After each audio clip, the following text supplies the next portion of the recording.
Quick background on Sofia. She is the vice president of the Miller family of brands at Molson Coors. She joined the company in late 2017 to lead the U.S. innovation team and is widely credited with transforming the company's approach and results on innovation and building a robust pipeline beyond the beer aisle. Since stepping in to lead the Miller family of brands, she has helped the brand stay culturally relevant through some incredible campaigns we'll hear about today. She was recognized in 2019 as Crain's Chicago Business Top 40 Under 40. Hello, Sofia. Hi, thank you for having me. Glad to be here. So I wanted to see if we could sort of start in your innovation role first, because, you worked on a lot of, new products, new things that you're excited about, and a couple in particular that really came to market this year. Wondered if you could share a little on Vizzy and Lite Sky, how they've been performing and kind of what you're excited about for them in 21. Yeah, for sure. So I think, as mentioned, I joined the company actually 3 years ago. And so for the first 2.5 years, I was leading our innovation team, and the job got progressively bigger in scope. And look, we did a lot of stuff. And I joke, innovation is a funnel, not a tunnel. I think my team makes fun of me because I said that a lot, but it's this approach that not everything is going to work. So you need to put things out there, but, take calculated risks and do it in the right way. And we did launch a lot of innovation, and two of the ones that I'm really proud of that came into market this year. One was Vizzy. So Vizzy is a hard seltzer.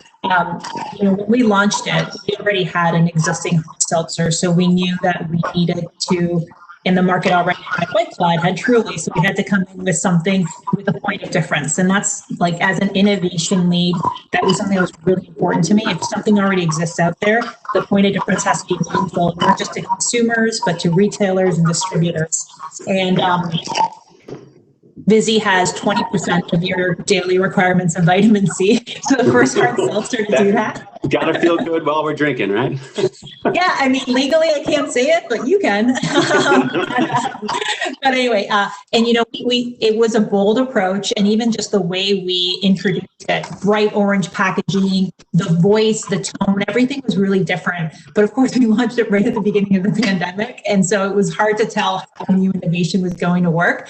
It's done really well, and consumers are loving it. It's actually the number 5 seltzer brand in the country. And just for context, I read a stat today that you're going to be shocked. There's 156 seltzer brands out today, and that's just right now. Really? Yeah. Everyone has a seltzer brand now. So that's why it was so important that whatever we do, we needed to make it really special. So I'm really proud of the team, because that was a hustle, and we got it out there, and we've got big plans for Vizzy. And then the other one I'm also really proud of is a brand called Blue Moon, everyone does here, but it's a Lite Sky. So what this is, it's a lighter take on Blue Moon, and it's actually the number 1 new beer in 2020 in the US. And so that's another one that I'm happy about, because when I came into the company, we had been shying away from innovation in our core brands, just kind of seeing what it had done when competitors tried to do it, and sometimes it might have eroded their brands. But my belief on core innovation is, if you do it in a smart way, where you leverage the existing equities that a brand might have, and you bring in new users or new occasions, which in the case for Lite Sky, it certainly did, it can actually help to make your brand even stronger. And that's what we did with Lite Sky. So those are two I'm really proud about. I haven't tried Vizzy yet, but I have tried Lite Sky, and I'm a big fan. So it's a great beer. So congratulations on the success of those. So I wanted to now kind of go backwards, or a little fast forward, but into 2019. Your current big brand, Miller Lite, took a huge swing at bringing back its Miller time. And so by rebranding Miller Lite as the original social media, then 2020 happens, the pandemic hits, and maybe the creative doesn't make as much sense as it possibly could have, as we weren't really able to be out with our friends and our family like we wanted to be. So what did you learn about brand messaging through that process? And what did you do to reassess how Miller Lite now needed to fit back into sort of the social fabric of communication, because it just became such a critical part of how people needed to stay connected? Yeah, so you're absolutely right. The team took a big swing at the end of 2019 to relaunch the idea of Miller Time, which is synonymous in culture, and people, really love it. And I think what they did was great. I watched from the sidelines at the time. I was on innovation, and I loved this concept of, people are spending way too much time on social media. Put your phones down, go to a bar, sit down with your closest friends, grab a Miller Lite, be yourself, because that's what Miller Time is all about. It's about being with your friends, being yourself, drinking a Miller Lite. And so I thought it was genius. Unfortunately, when the pandemic happened, the reality is social media was actually the tool that helped us to connect.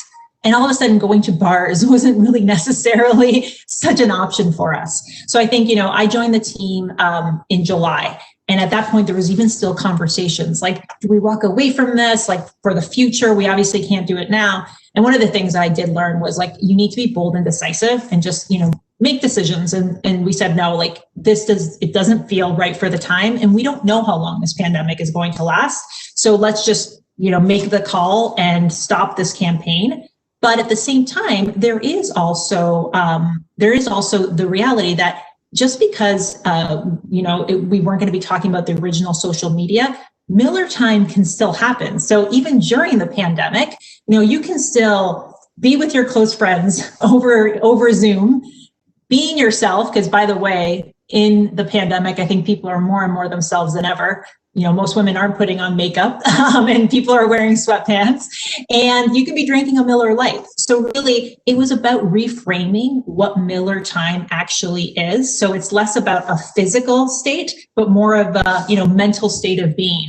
And so what we did was, we made a call with the team. How can we reinforce Miller Time through what is actually happening during the pandemic and be culturally relevant? And that's really what we focused our efforts on in the back half of this year. So it's interesting. I think, I love the part about, the Miller Time moments, because I think everybody here watching now has not had a Zoom, having some entertainment along with him. So it's, you're right. A moment is a moment, and Miller Time is always a good moment to have. So with friends. So certainly you've put in place, going back to March and in the first, coming out of the pandemic. And as you think about sort of your business for the last several months and, maybe in phases or building blocks as you guys have moved forward, going back to, I guess, maybe part one of this, how did you, would love to see, hear from you what you guys did in the early part of the pandemic, with like things like the Miller Lite tip jar, the High Life campaign with Errol Morris. Maybe you can start there and share some of the things and learnings you got from that experience. Yes, absolutely. So all credit goes to the team, because I was still trying to figure out our innovation pipeline for 2021 right at the beginning of the pandemic. One of the things that I thought was brilliant and right on brand was right at the beginning of the pandemic. What the team did was they created the Miller Lite tip jar. So it was a virtual tip jar, and what it was to collect donations for bartenders, wait staff that were impacted by the pandemic. And actually, like, so much of our business is in restaurants and bars. So for us, this was something that was especially meaningful.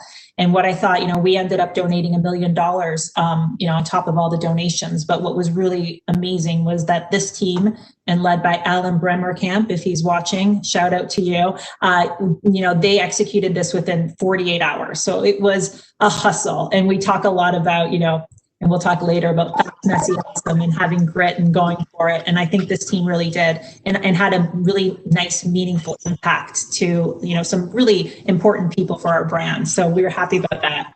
And then the other thing I think that's really noteworthy is on Miller High Life. This is a brand that, working with our agency, Adam and Eve, I've been super impressed with just the creative approach that they've taken. And they worked with the famed director, Errol Morris, to actually shoot some really relevant campaign from his home. So he directed it, he shot it, and it was all about, just celebrating the things that one might do everyone stuck at home during a campaign, during a pandemic. And so, I encourage you to look it up because I thought it was brilliant and really well executed.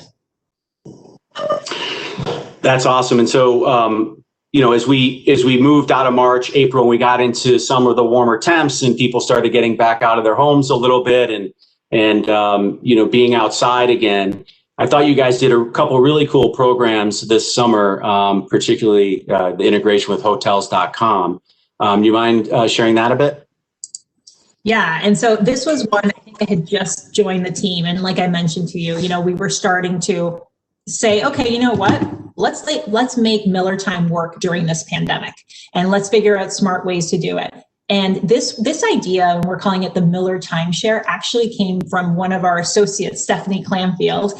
She came up with this idea on her own, which I loved. She has a PR background, and then worked with our PR agency, ICF Next, to execute it. But yeah, like if you think of the cultural insight of what was happening is that a lot of people couldn't go on vacations, but what we were seeing, and I myself did it, is, renting Airbnbs, going on very small vacations with close family and friends. And so what we did is it was an opportunity to partner up with hotels.com, and we created the most kind of, dream, but also 1970 Airbnb. It was not Airbnb, but like a place for people to stay in. And it was awesome. And it was based in 1975 to pay homage to the fact that, our brand is from 1975. Yeah, it certainly brought back a lot of, as I was looking at pictures and stuff, preparing for this, it brought back a lot of memories of, what my house certainly used to look like, and, seeing the brand and what it looked like back then as it launched, and, with my parents and stuff. So yeah, that was really cool. And then what I thought was awesome, everybody would love to be back in their favorite dive bar right now. And, I'm excited to see that we're making that progress to making that happen again. Would love to hear about what you guys did with the High Life Dive Bar. Yeah, so look, like the High Life team, led by Ann Pando and Lucy Bloxham, they were leading this. I've been so impressed because this is a brand. They're scrappy, but they found such a great, positioning. And, in terms of the acts that they've come out into in the world, it was an excellent one. If you think about Miller High Life, to your point, it is a brand that's synonymous with those dive bars. And then all of a sudden, what was happening is people were spending a lot more time in their backyards. So we thought, wouldn't it be cool to put together a 4-season dive bar, totally souped up, all, owning the Miller High Life. And it was amazing. And so it was a scrappy campaign. It earned 500 million impressions, over 100,000 entries. This was one where I kept on having my friends send it to me, which is one of the best things. When you're not sending them your work, they're sending it to you. So I thought it was really well done.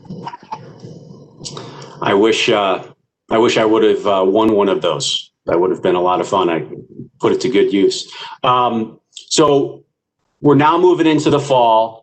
It's football season, and I think you've got some cool creative to share with us around, my favorite team, the Bears. Wondered if you could sort of talk about, and also the Cantenna.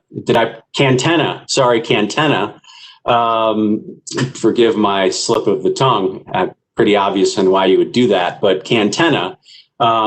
2 great executions. Would love to have you walk us through those and share how those projects came together.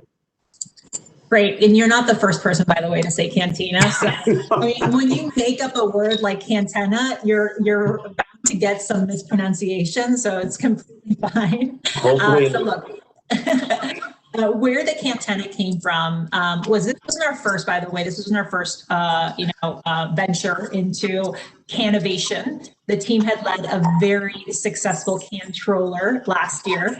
So if we're going to do this, we've got to do it right, and we have to make it meaningful. So really the insight here is, in a year that had just, sports had changed so significantly, the return to football was a big deal.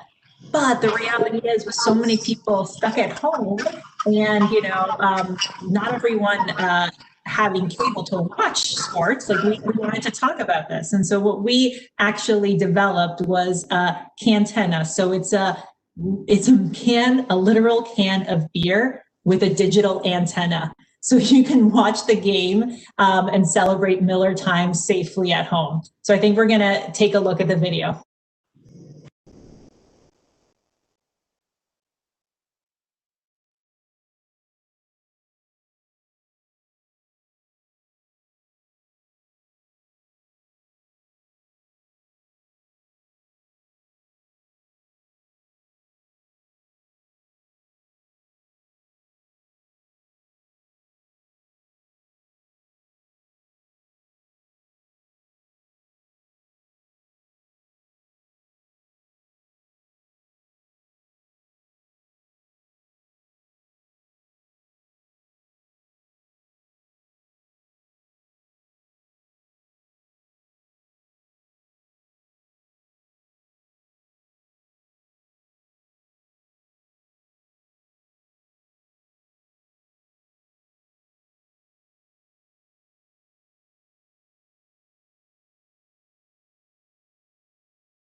Okay. That's terrific. So how long did it take to put that together in particular? You mentioned before, having to operate so quickly. Like, how long did it take to put that together?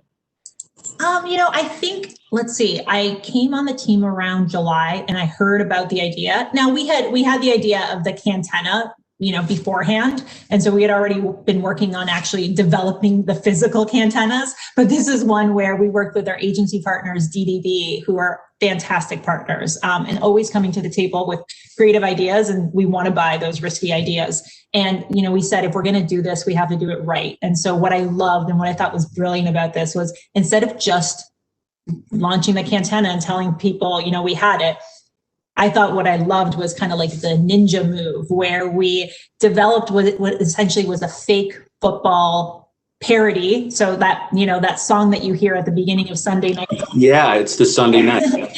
And so what we did is we put it on these websites where people are actually going to see, how can I illegally watch the game?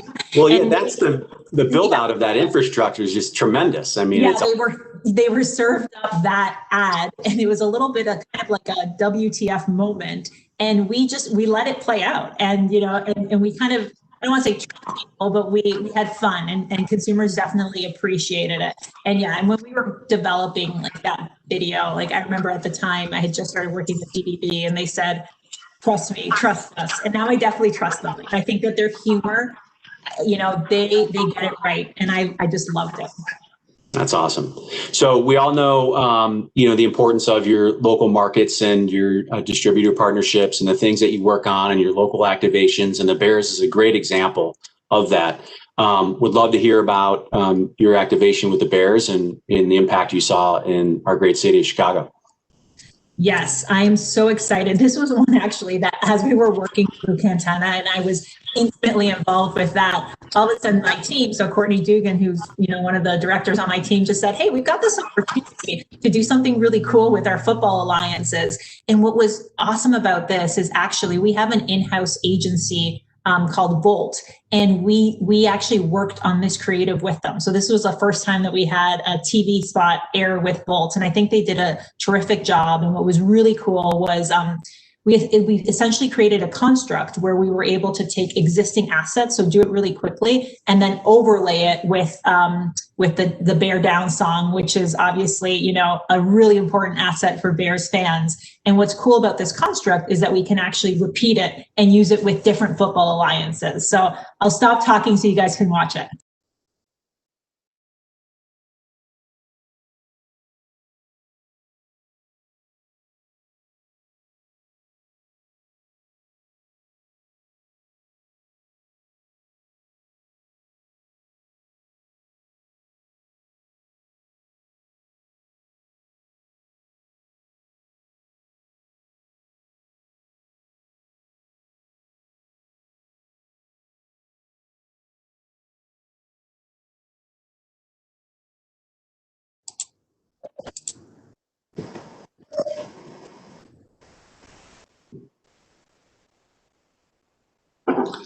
That's terrific. I mean, it really tugs at the heartstrings, right? I mean, the Bears in this town, it's like it's religion, and families sit down and watch Bears football games, and tying into that. And I think that song for many families is, taught to young children before even like how to sing happy birthday. So yeah, really, really great stuff. That was awesome. Thank you. It's so special when you can be a part of culture that way and do it in a way that makes sense for the brand. So that was really great for us. Thank you. No problem. So it's holiday season. We're here. Certainly Christmas parties, office parties look a lot different than they used to. A lot of them certainly not happening in the way, maybe having some Miller time moments over virtual and things like that. But would love to know, the new spot that I saw on TV the other day is terrific. Would love to see if we could get a glimpse of that, and then, sort of get your thoughts on the success of that as well. Absolutely. So I'll give you guys a little bit of background before we share it. And the insight around here is we know that, back in the summertime, we started talking about what was going to be happening for holiday. And one of the things that we said was, look, like holiday work parties are inevitably going to get canceled. And whether you like them or not, it's why don't we find the silver lining and see, what are other things that you could do instead of that, holiday party? And in some cases they're forced. And so the insight was canceled holiday work parties means more time for Miller time to be with your close friends, drinking a Miller Lite. And what you're going to see, and we'll talk about it after you see the spot, was we came up with a pretty daring, creative idea. And that was a risk, but I'm glad we took it.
The guy on the Xerox machine is just so classic.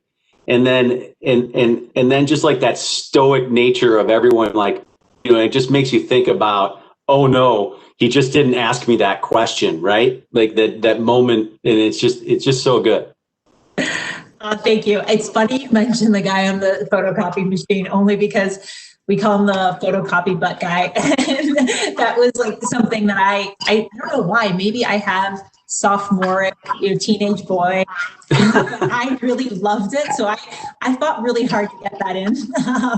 So thank you. I promise I didn't plant that to anyone on my team who's watching. But look, I think on that creative campaign, that idea, this really reinforces something that we talk about from a marketing perspective at Molson Coors. It's, how do you stay culturally relevant, but at the same time, bring a fresh perspective? We knew a lot of people and a lot of brands would take more of that emotional tone for the holidays. And by the way, it's worked fantastic for some brands, and I've seen it. Like Etsy's a great example of it. But not every brand needs to go there. And I think that in some cases, you can also resonate with consumers at an emotional level, but in this case, using a little bit of humor. And I don't know if you guys caught this, but when you watch that campaign and that commercial, like people get it, but those aren't real people at the beginning. Those are statues. And we actually worked with an artist called Alex Prager. And she's actually like pretty famous from a Hollywood perspective. And we commissioned her to create these 15 different sculptures to depict those famous work holiday party moments. And those sculptures are now at the Los Angeles Contemporary Museum of Art. So you can actually see a virtual exhibit. So, so it's kind of cool because like, not only are we having a role in the world, developing a commercial, but it's also kind of art meets commerce. And then it ended up, being very hard hitting. And I think the last thing that I would say is important to be creative, but then have a clear role for your brand when you are launching creative things like this. And this is where it was a really nice fit, because people could see that contrast of force fun and then Miller Lite and Miller Time. And so we felt that our brand really belonged there.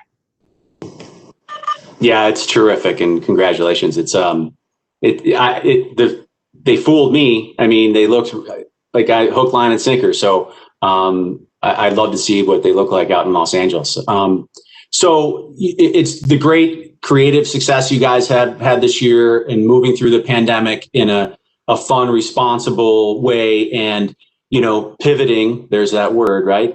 Your brand through this, and the changes that you guys have made to your messaging and the adoption that you created really is something awesome to see. And so, but really, for a lot of people on this call, we're all held to metrics for our jobs and expectations for success and all of those types of things. How have your efforts paid off this year, and how is the business doing? Yeah, that's always at the heart of it. You need to deliver results for sure. So look, I talked at the beginning, I'm very proud and happy with the results that we've had on innovation. So that's good. From a Miller Lite perspective, it was scary going into this pandemic. I think not just for us, for everyone. How were our brands and our businesses going to be impacted by this? So I think, the good news is, from a Miller Lite perspective, is we're actually up 8.8% year to date in grocery stores, liquor stores, off premise. So that's awesome. We're actually on track to sell more than 20 million more cases of Coors Light and Miller Lite in off premise, which is grocery stores and liquor stores, versus last year, during this time frame. And so, not only for Miller Lite are we on track to grow share in premium lights for the 25th straight quarter, I think, but we're holding flat to industry share. And finally, one of the other things that we look at outside of just the performance from a sales perspective, just overall brand health metrics. And year to date, we are showing significant improvement in consideration and positive impression with 21-year-old plus consumers. So it's a mix of different data points that we look at, but it's certainly something that we do this so that we can grow our brands and grow affinity with consumers, and so far it seems to be working. Yeah, it's great to see holding your own and doing well and growing the brand for so many quarters in a row, with sort of we mentioned 150 different seltzers in the marketplace, and all of the new sort of options that keep popping up through the innovation work that you've done. So congratulations. So one last question before we jump in. If anyone has any questions, please put them into the chat or the Q&A, but there's a handful in there waiting for us. I had one, your CEO, Michelle, loves to talk about, fast, messy, awesome, and has been in the trades talking about that. How has that message permeated itself through your organization, and what does that mean to you and, the brands that you work on as you look into 21?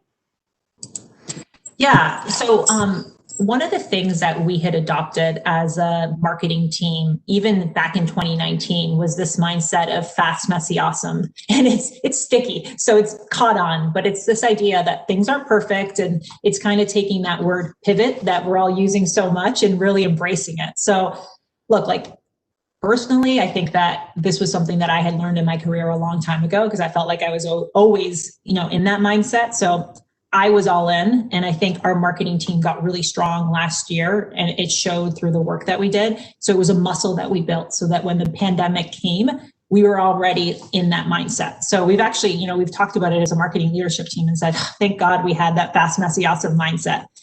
At the same time, so that's not going to go away, because even though obviously we've lived through one of the biggest changes that I think any of us have faced in this year, change is constant. And so you have to have kind of that mentality all the time. But at the same time, there are things that you can plan for in advance, and there are things you can get ahead of. So what we're trying to do as a marketing team is balance both of those things. So, and I'm actually a big believer of that too. And you have to be from an innovation perspective, because in order to achieve things, you need to be planning long-term, but at the same time, you have to have that agility for when things don't go your way. how do you optimize and how do you change course? And I'm not going to say the P word, but it's really that idea of fast, messy, awesome. Maybe agility should be the new P word. I like that better. I like agility a lot. That's something that I try to do. We'll have to run that by the internet and see if it fits. So have a handful of questions here. Would love to take a minute, be cognizant of time. So Joe asks, how do you plan on engaging with consumers as they are no longer on premise, bars, restaurants, and have embraced the home occasion and shopping at big box stores and the Drizzlies of the world?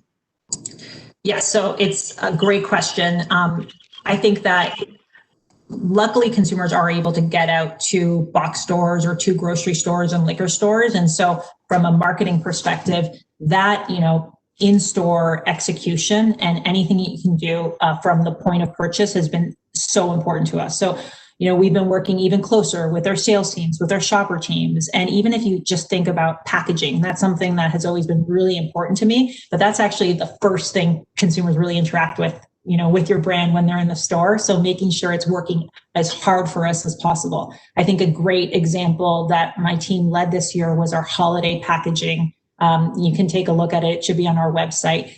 It was a big change from where we've been in the past, and it's been really well received. And our distributors and our retailers have liked it so much, it's gotten us a lot of great displays. And so I think that's a good example. And then to the question around Drizzly, we have to be pushing more in the e-commerce space. There's no question about it. We've got a team that's focusing around it. And what we're trying to do is make sure that we're making it as easy as possible. So to have buy now buttons that people can click onto when they're served up our ads, and that can take them to those places like Drizzly so that they can buy our product. Awesome. And that dovetails nicely into the next question of, has this year's uncertainty in the pandemic changed consumer behavior this season? I think yes, and I think across the board. So from general CPG perspective, we've all seen it, that there's been a lot more of these stock up trips, and that's definitely happened from toilet paper to beer, and we have seen it, and we've actually kind of seen, obviously the different phases of the pandemic, and when people are doing more stock ups, it certainly has had an impact on beer. And so what we're trying to do really is, think about how we can best serve our consumers, our customers next year, and make sure that we have the right supply, the right plans in place so that, we can provide them their needs as we hopefully get out of this pandemic in the near future. Okay. Do you currently have an influencer strategy? And if so, how do you plan on utilizing influencers in 2021? We do have an influencer strategy, and not to get too much in the weeds on it, but one of the things that we believe as a Miller Lite marketing team is super important is to make sure that we're as authentic as possible. Look, I joke, I might not be the best versed when it comes to sports, but I think I sadly know a thing or two when it comes to celebrities and the influencer world.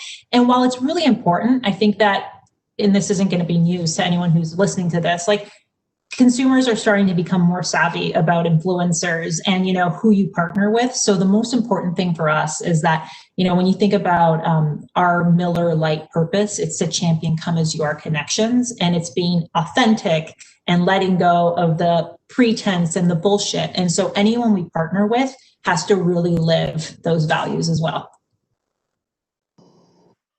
Awesome. So people through the pandemic, have sort of re-embraced some old brands or brands that they maybe have fallen away from, but are now recognizing the importance of those brands and those experiences, the Miller Times of the world. How do you sort of maintain that affinity for your brands as we hope to get back to normal and moving into the future part of your communications? Yes, that is definitely something that we've seen through the pandemic, is that consumers, they gravitated, they wanted that nostalgia, they wanted big brands that they could trust. And that's definitely helped brands like Miller Lite, like Coors Light, and just across the CPG spectrum. So, I'm confident that that it's not going to just change overnight, that, just because we get out of this pandemic, consumers are going to like change their minds. But I do think it's important that even though we are these big, classic, nostalgic brands, that we embrace that, but we keep bringing things that feel fresh and that feel culturally relevant. So all of those examples that I talked about, whether it was the Cantenna or, the timeshares or the holiday execution, the campaign, that's what we have to do to make sure that we, stay top of mind and stay fresh for consumers. And I'm curious, like on a personal level and kind of some of the things that you've worked on and we've all have experienced, 2020 is over in a couple of weeks, 2021 begins. What will you take from 2020 into 21 and what will you leave behind? Sure. Yes, it's a really good question, especially as we're on December 15th right now. I just looked at the calendar. Look, like I've heard other marketing leaders say this, and I truly believe it's the same for myself, for a lot of us at Miller Coors. The way that we have grown our empathy, the focus around inclusivity, diversity, like those things were super accelerated because of the pandemic. I even think of just the way I've interacted with my marketing team across the board, both on innovation, the Miller teams, like all of this has made us all a lot more vulnerable. And it's been important to just be honest with each other and to help and support each other out. And so that's something that I don't want to lose. And I want to make sure we keep going into next year.